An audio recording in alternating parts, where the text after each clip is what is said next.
even the soldiers who are hitting us, who are shooting us as Palestinians, maybe they are forced to do this. We must to work to continue to believe. We must to work with the people in the ground. We must to change the atmosphere in the ground. You need to have a shared vision for the future of your country, for the future of your city. That's why we're trying to find some kind of an understanding that these physical borders will not be there anymore.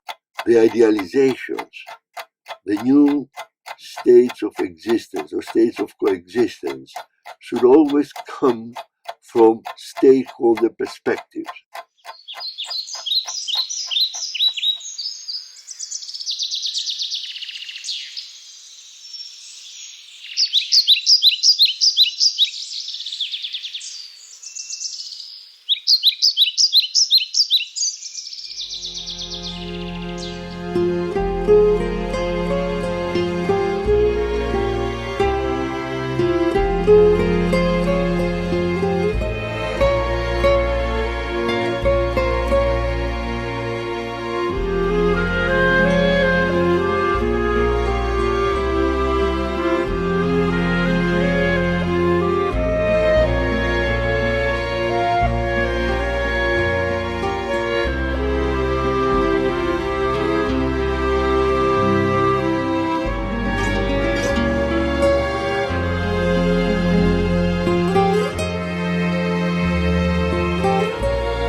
In general, our life in the society. There's people that try to live a normal life, and because of the situation, because of the conflict, their life is very miserable. Women are losing their child, sisters are losing their brothers, they're losing their dad, they are in prison. You see on the children in all kind of situations that they have something that they fear of. Because we're suffering through the checkpoints, through the occupation. Look, my father let me when I have 2 days, and he spent 12 years old in Israeli jails. I don't like people being divided. I believe that in Cyprus it's an artificial division. People used to work and live together, and then this division was brought. If I remind them that this is my house, they are not going to recognize it and take it the same way, because I lived there 3 or 4 years and they lived there 18 years. Very near there are some soldiers. There is the Turkish army, and it's a feeling of little insecurity. I'm living in Kibbutz Zikim, and I'm working in the Kibbutzim movement. We arrived to Zikim just to understand where we are. So Gaza Street, it's just here. This building are already Gaza Street. It's very pastoralic, but not when they bomb us. There was no interaction between Greek and Turkish Cypriots, especially after '74. There was no interaction whatsoever. عشنا سنوات صعبة في السجن, and he lived hard years and difficult years in the jail. To have human rights, to have the right for each person to live here in the society, to be free to do whatever you want to have the right to learn, to study, to go for trips, to visit the sea. Their life could be different if there was peace, because this region has a tremendous potential. It's embarrassing that we cannot build the bridge between these two people who historically were able to coexist. The soldiers came one day at night at 3 a.m. and they took my father. We don't deal with the situation, we just live it. Occupation has killed the member in my family, my fathers, my brothers. How did you feel that night? Were you awake? Yes, I was awake. They awaked us up. The way they were hitting the door, the way they were knocking the door with their guns like this. Of course, I mean, if we are suffering, of course, we are to blame as well. I don't want to say, okay, the foreigners came and divided us so that we are pure. This people it's our neighbors. How we can live and build the future for our children, and we have a big conflict with our neighbors. How?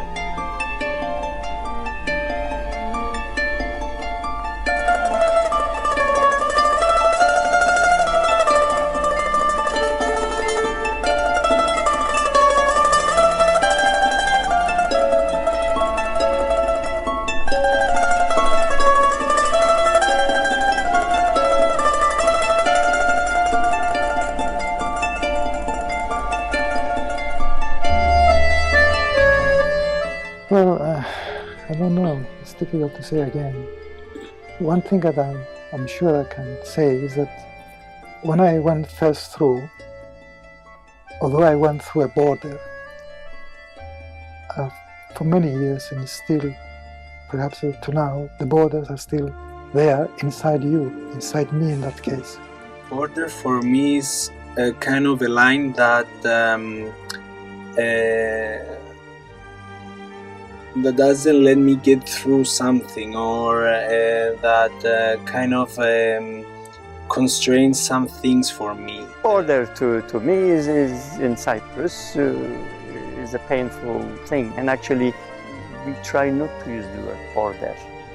Why? We use kind of like a division line.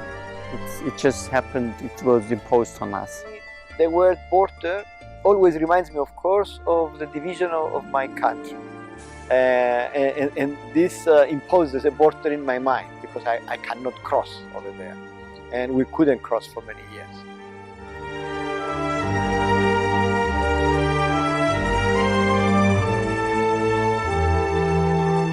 It needs me from Jerusalem to Bethlehem 15 minutes only to go to the university.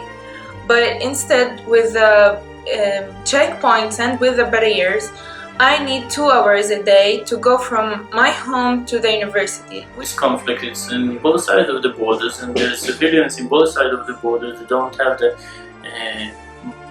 they cannot push the button of the dealing with situations. Everything we want to bring from outside the country, we have to take permission from Israel, and most of the time they don't give us. Sometimes for me to cross the border it takes 10 minutes, sometimes it takes 2 hours, sometimes 3 hours, sometimes I arrive and I am retained if some special reason happens. But of course we are also aware that there are borders on our minds. So the history is very painful.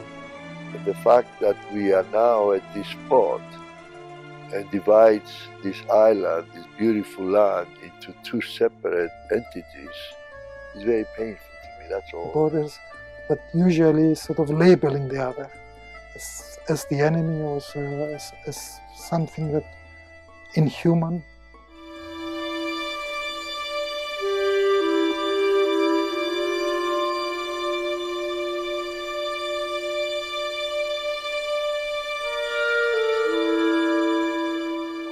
Sometimes the other side looks at you with a stereotype picture without knowing you as you.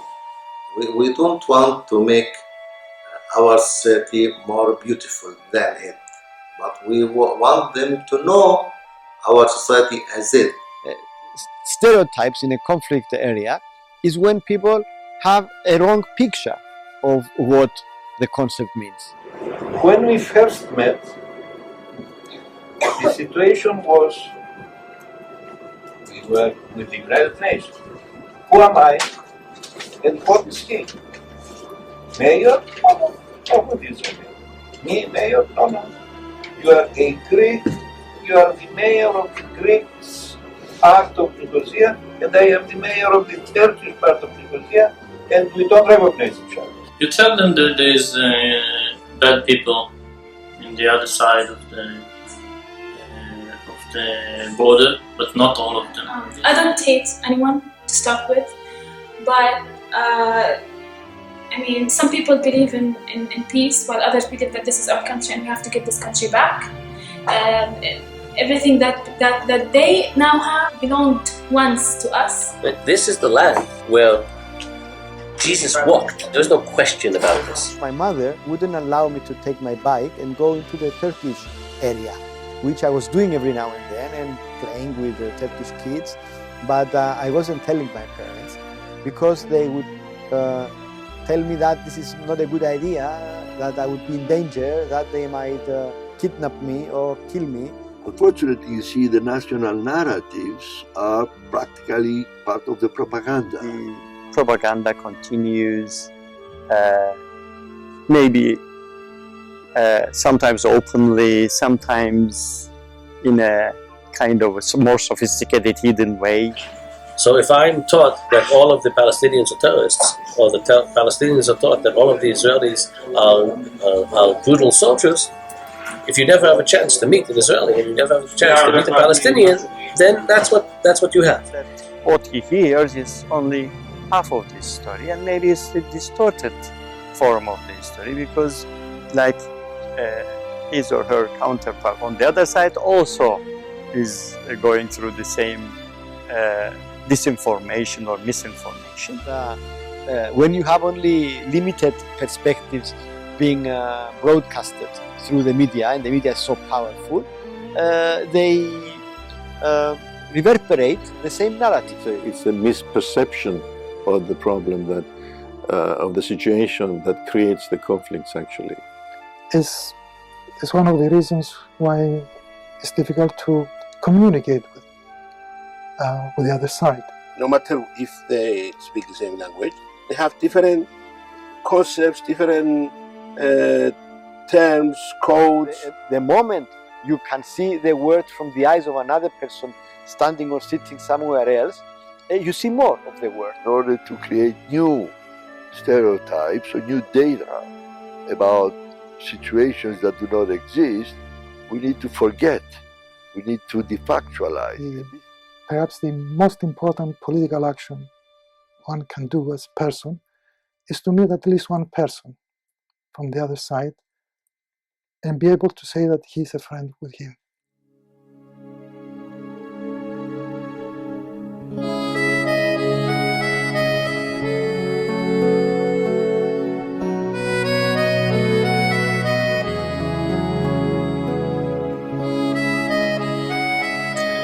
We can live without the checkpoint, without wall. We can talk with Israeli people, and we can talk directly. Any kind of a solution that is going to be materialized on your territories, أي حل مادي راح يكون في المناطق تاعونكم will definitely meet بيحتاج على الأكيد the commitment of Palestinians and Israelis. And the idea of this project is to strengthen civil society in Israel and in Palestine, and strengthen the awareness to issues like of democracy and civil rights, in order to broaden the base of people and society. We started this dialogue by asking them to design an alternative world of symbiosis, of coexistence. Who are you as a citizen, just a person deciding to get out of the mainstream paradigm, which is they are the bad guys and we are the victims, to go out there and meet somebody from the other community to do what? And initially they were reluctant to get engaged. There was the first time I meet Israeli people there, and I negotiate with them and I talk to them so I can understand what do they think about us. So for them, they're very hero that they coming to meet us, that they want to talk about the peace process and about the solutions and the relationship. And they make a very, very big step for that. We try to identify all these concepts that might be and might make the other person from the other community feel uncomfortable. And also they learn about the conflict and they see that there is other people in the other side that also feel the terrible results of this conflict. We reach resonance. Resonance is reached that I have rights and you have rights. You have I have basic human needs and you have basic human needs. So the solution, the transcendent solution, it will be based in basic human needs. As what we call history, what we usually think that is something objective there, well, in fact, is something that we construct by selecting, collectively perhaps. A description of another future which did not contain aspects of the current situation. So just by living together or next to each other, just that creates some ties. And then if they get rid of the propaganda ideas that they had in their mind before, then that makes them look for their futures. And create better relationships and bonds if we actually work together. So the best way to solve the problems is through dialogue, trying to find win-win solutions, trying to understand what is the needs and are the needs and interests of the communities, and trying to find a win-win solution to these problems.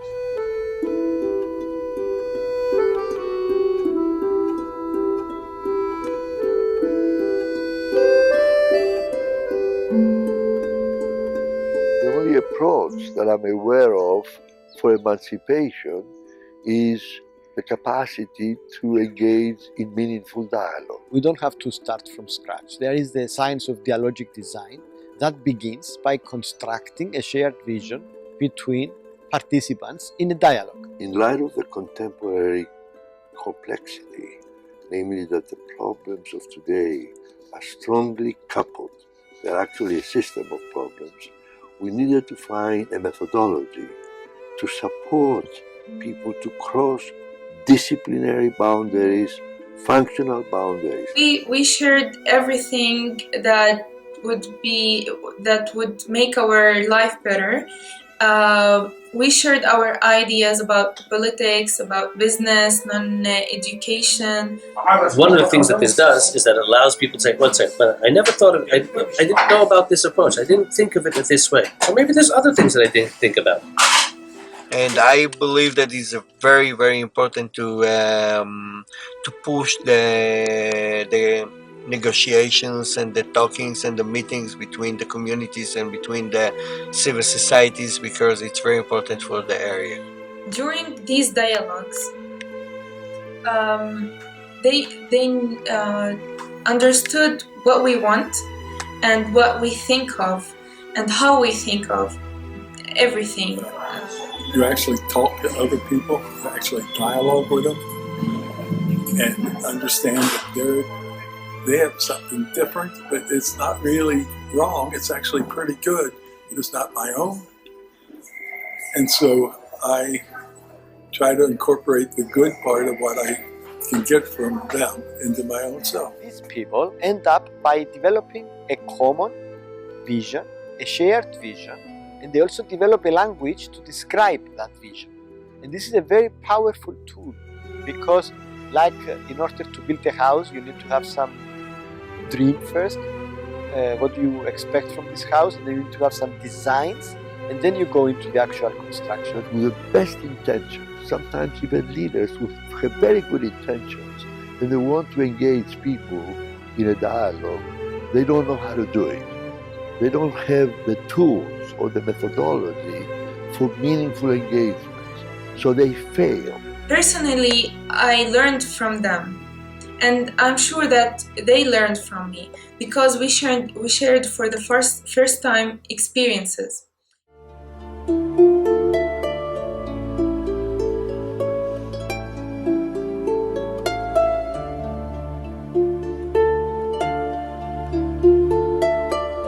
We are all aware of evolution. The question that comes to mind, to what extent humanity has learned to be capable of guiding evolution. You need to first have a common vision. And this is what we try to do in the bicommunal movements, both here in Cyprus and in Israel and Palestine. I think we should stop this conflict by dialogue. My worry about the future of my children, I would like him to live in peace. I would like to be living without war. How did you change through this project? What did you learn? First of all, to talk. To talk, it's a lot. I mean, we wanted it as an earlier stage to people wake up and start being concerned about Cyprus or about the other Syria, about other Israel, Palestine. So we're all human beings, and we all need water, and we all need we need more peace in our lives, and we also need justice. Our problems are man-made. So if we make these, we may change things also. And we had enough for now. We had enough of negotiations. We had enough of killing. Mothers are losing their child, and they haven't seen anything in life. So what I'm saying is that we want peace. We had enough of killing. We had enough of people in prison, spending most of their lives there. So I mean, to start with, let's just say that we want peace.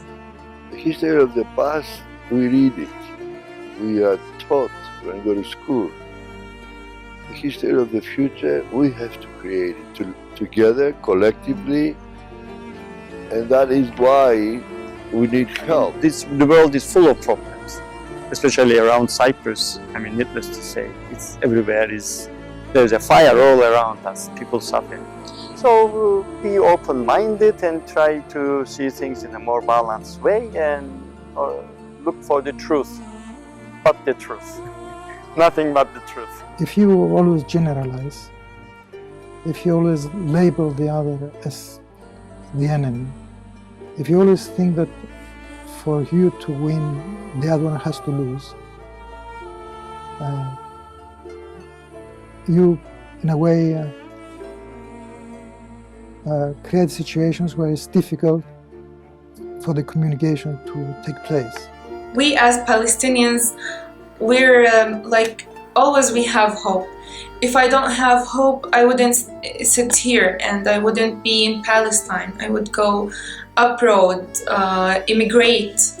So I think that having hope is the basic element for me to be in Palestine, to live here. It's very difficult to forget, but yeah, we can do it. We can live another life, another way, not for me, for my children, for my future.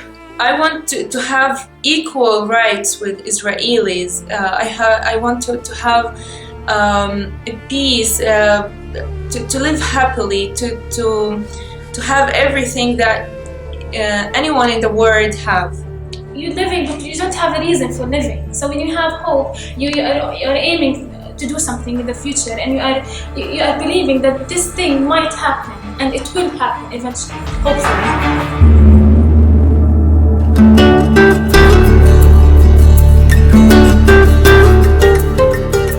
Lost voices in history's abrupt returns, in faceless bloody walls and fences with tears, where sharp swords split the ground apart without noise, and the souls are painfully cut by bleeding wounds without blood. Borders of shadowed oppressors, without bridges to cross, without an inch of land to plant a hope or a flower. Unsaid, painful memories of an expelled past, meaningless certainties of those who have died, while they were still engraving the pathway for the newborns to come. Is there any way to liberate us from the present? How can we will the future that we ought to live? How can we envision new consensual truths? A child without a face is still hoping for the white pigeon and the olive branch, while the snake's womb is still hiding invisible chains without a lock. The sting of an old bite, sneaky and fatal, runs within our veins. How can we transcend it? How can we cure it for good? How can we escape labels, names and narratives when the world is perpetually entrapped by them?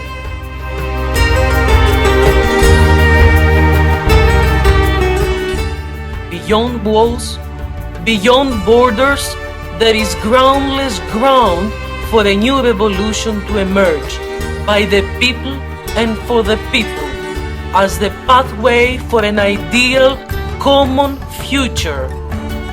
Here, in the middle east of our predicament, where stones have become heroes and heroes stones, division still conceals the real hopes and necessities, and voices create the new language of truth.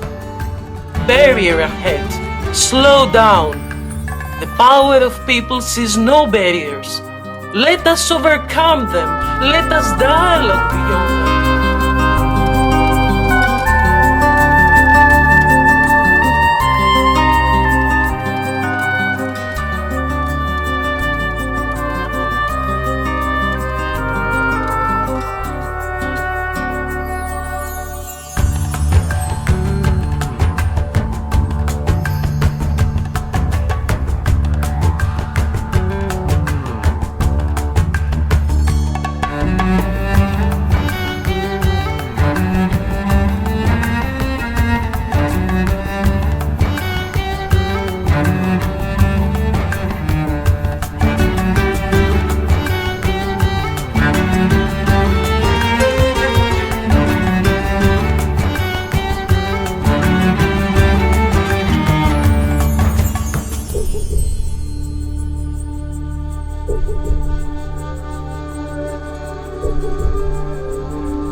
Peace.